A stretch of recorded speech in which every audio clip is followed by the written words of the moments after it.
Hey guys, in this video, we're going to take a look at how you can enable or disable automatic downloads in the music app for offline listening on the iPhone 12 or iPhone 12 Pro.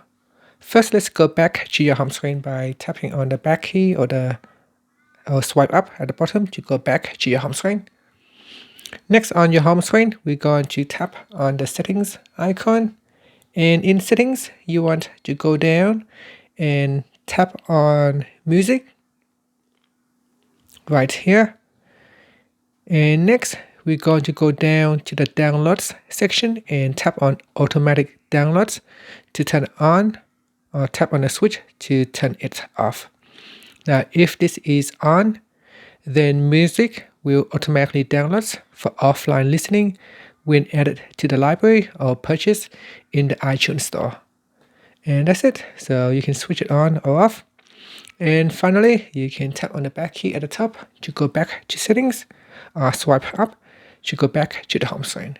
And that's it. Thank you for watching this video. Please subscribe to my channel for more videos.